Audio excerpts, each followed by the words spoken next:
തോളുവേദന അല്ലെങ്കിൽ അത് കയ്യിലോട്ട് ഇങ്ങനെ കടഞ്ഞിറങ്ങുക നമ്മൾ വളരെ അധികം കേൾക്കുന്ന ഒരു കോമൺ കംപ്ലൈൻ്റ് ആണത്. അതിൻ്റെ കാരണങ്ങളാണ് എന്താണെന്ന് നമുക്ക് നോക്കാം. അതായത് സെർവിക്കൽ റാഡിക്കുലോപ്പതി, അതായത് കഴുത്തിൽ ഞരമ്പ് കുടുങ്ങിയിട്ട് കയ്യിലോട്ട് കടച്ചിൽ പോലെ വരിക എന്നാണ് അതിന് പറയുന്നത്. അതിന് പല കാരണങ്ങളുമുണ്ട്. നമുക്ക് ഇവിടെയുള്ള ഈ ഹ്യൂമൻ അനാട്ടമീൻ്റെ മോഡൽ നോക്കാം.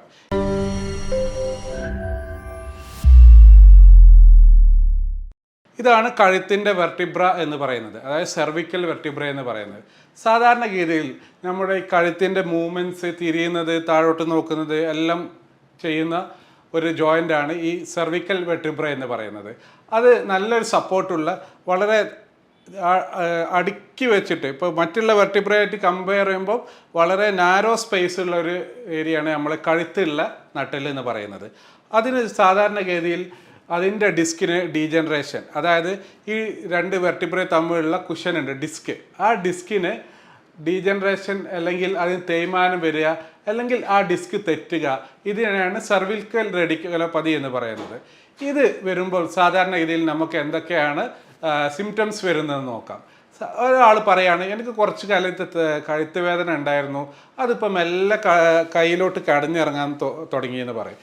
അത് കടഞ്ഞിറങ്ങുക, ആ വാക്കുകൾ ഭയങ്കര ഇമ്പോർട്ടൻ്റ് ആണ്. കാരണം ഇത് ഒരു സാധാ ഒരു വേദനയല്ല. ഇപ്പോൾ നമ്മൾ എവിടെയെങ്കിലും ചുമരിൽ ഇടിക്കുക, അല്ലെങ്കിൽ കൈ എവിടെയും തട്ടുക, അല്ലെങ്കിൽ മുറിവാകുക, അതുണ്ടാകുന്ന വേദന പോലെയല്ല. കാരണം അങ്ങനെ നമ്മൾ എവിടെയെങ്കിലും ഒരു മുട്ട് ഇടിച്ചു അല്ലെങ്കിൽ വീണു, ഇവിടെ പരിക്ക് പറ്റി, അപ്പോൾ നമുക്ക് എവിടെ വേദന പോകുന്നു, നമുക്ക് അവിടെ ആ ഏരിയയിൽ അല്ലെങ്കിൽ അതിവിടെ തൊടുമ്പം അല്ലെങ്കിൽ ആ ജോയിൻറ്റ് മൂവ് ചെയ്യുമ്പോൾ മാത്രമേ ആ വേദന ഉള്ളൂ. പക്ഷേ ഈ സെർവിക്കൽ റാഡിക്കുലോപ്പതി അല്ലെങ്കിൽ കഴുത്തിനുണ്ടാകുന്ന ഞരമ്പ് വേദന എങ്ങനെയാണെന്ന് വെച്ചാൽ, ആ ഞരമ്പുകൾ ഈ നിങ്ങൾക്ക് ഇതിൽ കാണാൻ പറ്റും, മഞ്ഞ കളറിലുള്ള ഈ കശേരുക്കള ഞരമ്പുകൾ എന്ന് പറയുന്നത്, ഈ ഞരമ്പുകൾ ഓരോന്നും ഓരോ കൈയിൻ്റെ ലോട്ടുള്ള സപ്ലൈ ആണ്. ഈ സപ്ലൈ എങ്ങനെയാണ്, അത് ഓരോ ഏരിയയിലും, ഇപ്പോൾ ഈ C2 C3, ഇതിനിപ്പോൾ സെർവിക്കലിൻ്റെ ചെറിയ പേരാണ് C എന്ന് പറയുന്നത്. ഇതാ അതിന് C2 C3 C4 C5 C6 7 എന്നുള്ള അങ്ങനെയുള്ള ഏരിയയിലോട്ടാണ്, അതിനാണ് അതിൻ്റെ കോമൺ ഡിസ്ട്രിബ്യൂഷൻ വരുന്നത്. അപ്പോൾ തന്നെ നമുക്ക് അതിൻ്റെ വേദന എങ്ങനെ തിരിച്ചറിയാമെന്നുള്ളത് നോക്കാം. ഇപ്പോൾ നമുക്ക് സാധാരണ ഒരു തോൾ വേദന ഉണ്ടായതിനൊക്കെ പരിക്ക് പറ്റി, അല്ലെങ്കിൽ തോളിനുള്ള ഒരു റൊട്ടേറ്റർ കഫ് നമ്മളെന്തെങ്കിലും വീണു, അല്ലെങ്കിൽ വലിഞ്ഞു, അല്ലെങ്കിൽ ഷുഗർ കാരണം വരുന്നുള്ള മറ്റുള്ള ഫ്രോസൺ ഷോൾഡർ, അതും ഇതുമെല്ലാം ഒത്തിരി വ്യത്യാസമുണ്ട്. അതെല്ലാം നമുക്ക് ആ ജോയിൻറ്റിൻ്റെ ഏരിയയിൽ അല്ലെങ്കിൽ ആ മസിലിൻ്റെ ഏരിയയിൽ മാത്രമേ ആ വേദന ഉണ്ടാവുള്ളൂ. നേരെ മറിച്ച് ഈ ഞരമ്പ്, അതായത് ഈ നമ്മളുടെ കഴുത്തിനുള്ള ഡിസ്കിലേക്ക് തേയ്മാനം സംഭവിച്ചിട്ട് ഈ ഞരമ്പ് കുടുങ്ങുമ്പോൾ എന്ത് പറ്റും, ഈ ഞരമ്പിൻ്റെ ഡിസ്ട്രിബ്യൂഷൻ എന്ന് പറഞ്ഞാൽ നമ്മൾ കയ്യിലോട്ടാണ് വരുന്നത്. പ്രത്യേകിച്ചും C5 6 7 എന്നുള്ള ഞരമ്പുകൾ നമ്മുടെ കയ്യിലോട്ടാണ് ഫുൾ അതിൻ്റെ സെൻസേഷൻ വരിക. അതായത് അത് കടച്ചിലാണ് ഉണ്ടാവുക. അതായത് നമ്മളൊരു മുറിയായിട്ടുള്ള വേദന പോലെ കടഞ്ഞിറങ്ങുക അല്ലെങ്കിൽ ഷോക്ക് അടിക്കുന്ന പോലെയൊക്കെ ഉണ്ടാവും. അത് പ്രത്യേകിച്ച് ഇപ്പോൾ അത് ഏത് ഏരിയ ആണെന്ന് നമുക്ക് എങ്ങനെ മനസ്സിലാവും. ഇപ്പോൾ C6 ഏരിയയിലുള്ള ഡിസ്ക്കാണ് കുടുങ്ങിയിരിക്കുന്നതെങ്കിൽ യൂഷ്വലി നമുക്ക് ഇങ്ങനെ വന്നിട്ട് ആ വേദന ഇങ്ങനെ കടന്നിട്ട് നമുക്ക് ഈ തള്ളവിരൽ ഇങ്ങനെ കടഞ്ഞിറങ്ങും. പ്രത്യേകിച്ച് നമ്മൾ എന്തെങ്കിലും ജോലി ചെയ്യുമ്പം മുന്നോട്ട് ആഞ്ഞിരിക്കുമ്പോഴേ, അല്ലെങ്കിൽ ഇവിടെ ഫോൺ കുറേ നേരം പിടിച്ചാൽ, അല്ലെങ്കിൽ ഇനിയിപ്പോൾ ഏറ്റവും താഴെയുള്ള ഭാഗത്താണ് തേയ്മാനം വന്നിട്ട് ഡിസ്ക് തള്ളിയിട്ടിരിക്കുന്നതെങ്കിൽ അത് നമ്മുടെ ഈ ചെറുവിരൽ, റിംഗ് ഫിംഗർ, ഈ ഏരിയയിലോട്ടാണ് കൂടുതൽ തഴച്ചിട്ടുണ്ട്. നേരെ മറിച്ച് ഈ മിഡിലായിട്ടുള്ള മേലെയുള്ള ഭാഗത്താണ് ഉണ്ടായിരിക്കുന്നത്, നമുക്ക് കൂടുതലായിട്ട് ഈ എൽബോ ഇതുവരെ എല്ലാം ഇങ്ങനെ കടഞ്ഞിറങ്ങും. ഈ കടഞ്ഞിറങ്ങുന്ന വേദനക്കാണ് സെർവിക്കൽ റാഡിക്കുലോപ്പതി, അല്ലെങ്കിൽ നമ്മുടെ ബാക്ക് പെയിൻ, ഷിയാറ്റിക്ക ഉണ്ടാകുന്ന പോലെ തന്നെയുള്ള ഒരു അസുഖമാണ് ഈ സെർവിക്കൽ റാഡിക്കുലോപ്പതി അല്ലെങ്കിൽ കയ്യിൽ കടച്ചിൽ എന്ന് പറയുന്നത്. അതിൻ്റെ പ്രത്യേകത എന്താ വെച്ചാൽ അത് ഇങ്ങനെയാണ് വരിക, നമ്മുടെ കഴുത്തുനിന്ന് കയ്യിലോട്ട് കടഞ്ഞുകൊണ്ടിരിക്കും. അത് പ്രത്യേകിച്ചും കുറേ നേരം വർക്ക് ചെയ്യുമ്പോൾ അതിന് പ്രത്യേക ഒരു കാരണമൊന്നുമില്ല. കാരണം നമ്മൾ എപ്പോഴും ചെയ്യുന്ന ജോലികളാണ്. ഇപ്പോൾ മൊബൈൽ നോക്കുക, അങ്ങോട്ട് തിരിയുക, ഇങ്ങോട്ട് തിരിയുക, ഇതൊക്കെ ചെയ്യുമ്പോഴെല്ലാം നമ്മളിത് ആക്റ്റീവായി. നേരെ മറിച്ച് നമ്മൾ കുറേ നേരം ഒരു പൊസിഷനിൽ ഇരിക്കുമ്പോൾ അത് നമുക്ക് ഡീജനറേഷൻ ചെയ്ത ഡിസ്ക് ആണെങ്കിൽ നമുക്ക് ഇങ്ങനെ കയ്യിലോട്ട് കടഞ്ഞിരിക്കാം. ചില സമയം നമ്മൾ കൈ നല്ലോണം പൊക്കി വെക്കുകയാണെങ്കിൽ ചിലപ്പോൾ സമാധാനം കിട്ടാം.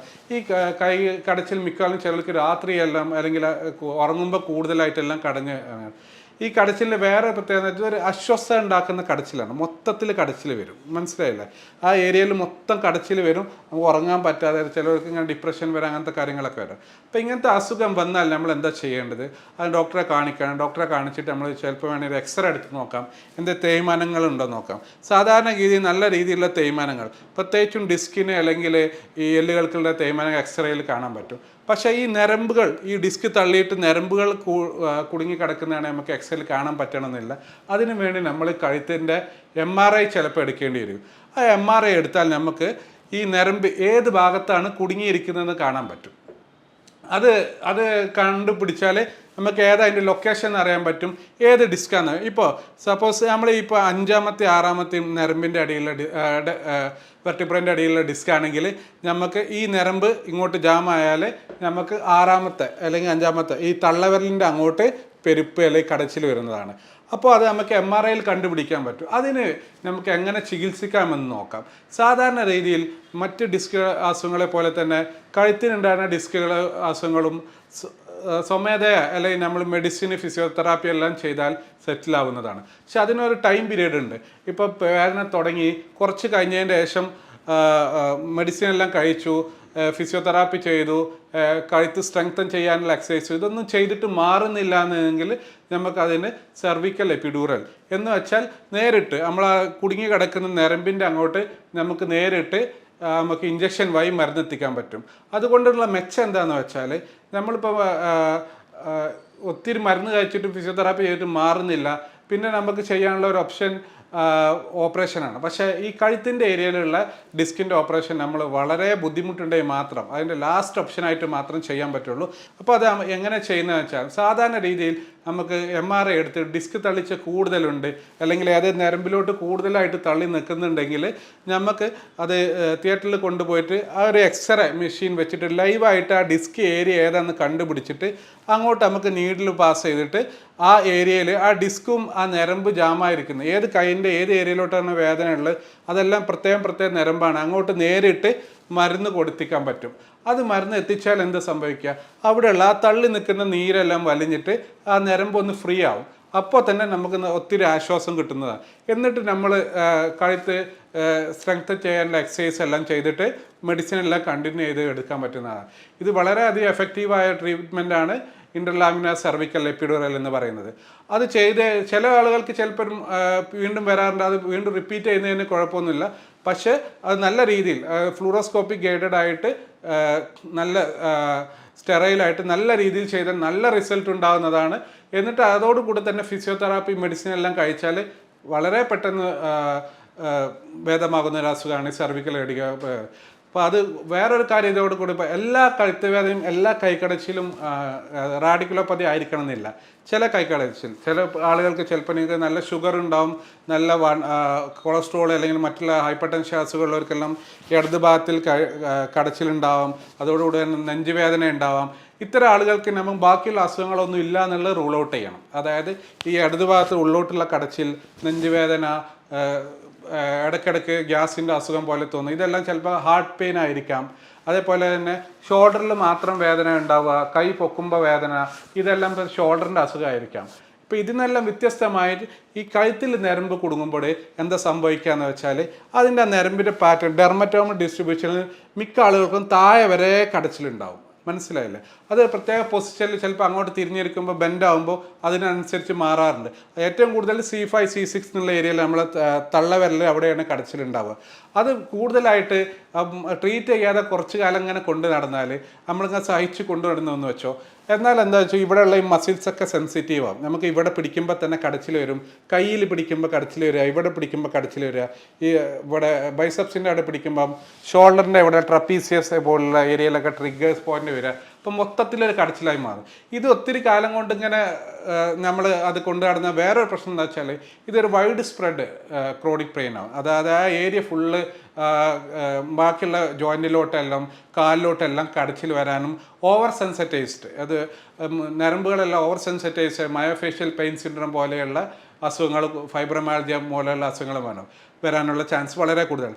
അപ്പോൾ ഞാൻ പറഞ്ഞു വരുന്നത് ഈ സെർവിക്കൽ റാഡിക്കുലോപ്പതി അത് MRI എടുത്തിട്ട് നല്ല ഡിസ്കിന് ഇഷ്യൂ ഉണ്ടെങ്കിൽ അത് എത്രയും പെട്ടെന്ന് അതിന് ഡയറക്റ്റായിട്ട് നമുക്ക് ഇൻ്റർലാമിനൽ എപ്പിഡ്യൂറൽ സ്റ്റിറോയിഡ് ഇഞ്ചക്ഷൻ എന്ന് പറഞ്ഞിട്ട് ഡയറക്റ്റായിട്ട് മരുന്ന് കൊടുത്താൽ നമ്മൾ ലൈവായിട്ട് കണ്ടിട്ട് എക്സ്റേ വഴിയാണ് കൊടുത്തത്. ഡയറക്റ്റ് മരുന്ന് അവിടെ നീർക്കെട്ട് പോയിട്ട് നല്ല രീതിയിൽ തന്നെ ശമനം ഉണ്ടാകുന്നത്. ഇത് ക്രോണിക് ആയതിൻ്റെ പ്രശ്നം എന്ന് വെച്ചാൽ ഈ ഡിസ്ക് നല്ലോണം തള്ളിയാൽ ചിലപ്പോൾ നമുക്ക് കാലിന് ബലഹീനത, കൈയിന് ബലഹീനത, പിടിച്ചാൽ ഗ്രിപ്പ് ഉണ്ടാവില്ല, ഇങ്ങനത്തെ കുറേ അസുഖങ്ങൾ വരാൻ ചാൻസ് ഉണ്ട്. അപ്പോൾ സെർവിക്കൽ റാഡിക്കുലോപ്പതി എത്രയും പെട്ടെന്ന് ട്രീറ്റ് ചെയ്യുന്നതാണ് അതിൻ്റെ ഏറ്റവും ബെറ്റർ ആയിട്ടുള്ള കാര്യം. ഇത് ഇഞ്ചക്ഷൻ മാത്രം പോലെ അതിൻ്റെ കൂടെ physiotherapy, exercise, life style management, ബാക്കിയുള്ള ഷുഗർ ഇതെല്ലാം കൺട്രോൾ ചെയ്തിട്ട് വളരെ അധികം റിസൾട്ട് കിട്ടുന്ന ഒരു കാര്യമാണ് സെർവിക്കൽ എപ്പിഡ്യൂറൽ സ്റ്റിറോയിഡ് ഇഞ്ചക്ഷൻ എന്ന് പറയുന്നത്.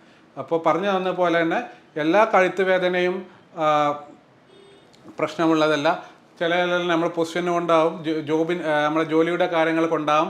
പക്ഷെ ചില കഴുത്തുവേദന നമ്മളെ കയ്യിലോട്ട് കടഞ്ഞിറങ്ങുന്ന കഴുത്തുവേദനകൾ അത് ഒരു ലിമിറ്റ്, അതിൻ്റെ സമയം, അതിന് സെൽഫായിട്ട് റിപ്പയർ ചെയ്യാനുള്ള സമയം, ബോഡിയുടെ സമയം കഴിഞ്ഞാൽ എന്നിട്ടും അത് കുറേ ആഴ്ചകൾ നീണ്ടു നിൽക്കുന്നുണ്ടെങ്കിൽ അതിന് ചികിത്സ എടുത്തേ മതിയാവും. മറ്റുള്ള അസുഖങ്ങളെല്ലാം ഇല്ലയെന്ന് ഉറപ്പ് വരുത്തണം. ഇത്രയാണ് സെർവിക്കൽ റാഡിക്കുലോപ്പതിയെ കുറിച്ച് പറയാനുള്ളത്. Thank you.